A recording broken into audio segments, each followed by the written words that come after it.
ನೀನೆಯೋ ವೀರ ಬಬ್ರುವಾಹನ, ಮಣಿಪುರದ ಅರಸು. ತುಂಬಿದ ಸಭೆಯಲ್ಲಿ ನಮ್ಮವರ ಮುಂದೆ ನೀನೇನು ಹೇಳಿದ್ದೆ?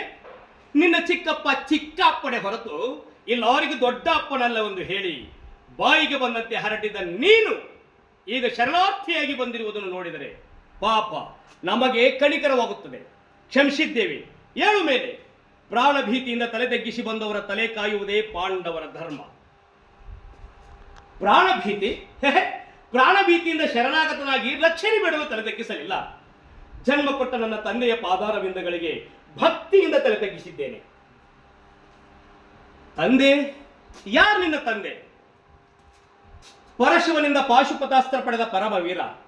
ಖಾಂಡವವನವನ್ನೇ ಅಗ್ನಿಗೆ ನೈವೇದ್ಯ ಮಾಡಿ ಖಾಂಡಿವವನ್ನು ಪಡೆದ ಗಂಡುಗಲಿ ಈ ಪಾರ್ಥ.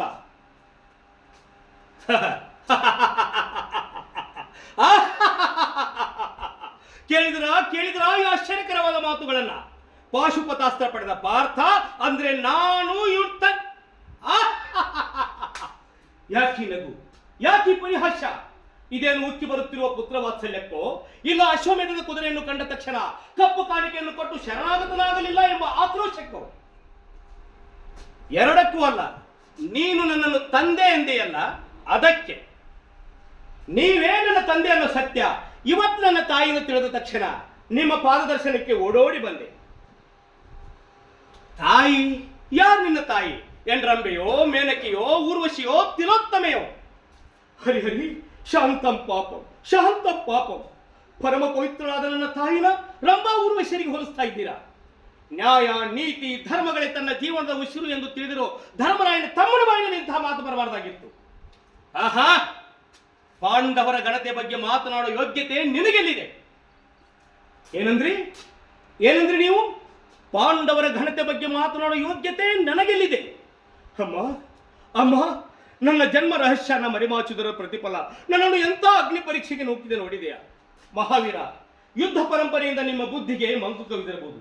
ನೆನಪು ಮಾಡಿಕೊಳ್ಳಿ, ತೀರ್ಥಯಾತ್ರೆಗಾಗಿ ಮಣಿಪುರಕ್ಕೆ ಬಂದಿದ್ದು, ನನ್ನ ತಾಯಿ ಚಿತ್ರಾಂಗದೆಯನ್ನು ನೋಡಿದ್ದು, ಗಾಂಧರ್ವ ರೀತಿಯಿಂದ ಮದುವೆ ಮಾಡಿಕೊಂಡಿದ್ದು, ನನ್ನ ಜನ್ಮಕ್ಕೆ ಕಾರಣರಾಗಿದ್ದು, ಈ ಒಂದು ನಿಮ್ಮ ನೆನಪಿನಲ್ಲಿಲ್ಲವೇ? ನಿಜವಾಗಿದ್ದರೆ ತಾನೇ ನೆನಪಿನಲ್ಲಿರೋದು. ಯಾವ ಚಿತ್ರಾಂಗದೆ, ಯಾವ ಮಣಿಪುರ, ಯಾರ ಗಾಂಧರ್ವ ವಿವಾಹ, ಯಾರು ನನ್ನ ಮಗ?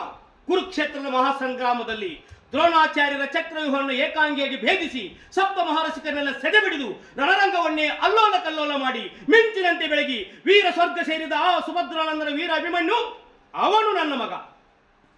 ಮೊದಲೇ ನಾನು ನಿಮ್ಮ ಮಗ ಎಂಬ ಸತ್ಯ ಗೊತ್ತಿದ್ದರೆ ಕುರುಕ್ಷೇತ್ರದ ಆ ಯುದ್ಧವನ್ನು ಕೇವಲ 8 ದಿವಸದಲ್ಲಿ ಮುಗಿಸುತ್ತಿದ್ದ ಈ ನಿಮ್ಮ ಮಗ ಬಬ್ರುವಾಹನ. ಮಾತಿಗೂ ನನ್ನ ಮಗ ಅಂತ ಯಾಕೆ ಹೇಳ್ತೀಯ? ಹೋಗಿ ನಿನ್ನ ತಾಯಿನ ಕೇಳು, ನಿನ್ನ ಜನ್ಮಕ್ಕೆ ಕಾರಣರಾದ ನಿಮ್ಮ ಅಪ್ಪ ಯಾರು ಅಂತ. ಇದೇ ಮಾತನ್ನ ಬೇರೆ ಯಾರಾದರೂ ಆಡಿದ್ರೆ ಅವರ ಹೃದಯನ ಬಗೆದು ರಣಚಂಡಿಗೆ ಔತ್ನ ನೀಡ್ತಾ ಇದೆ.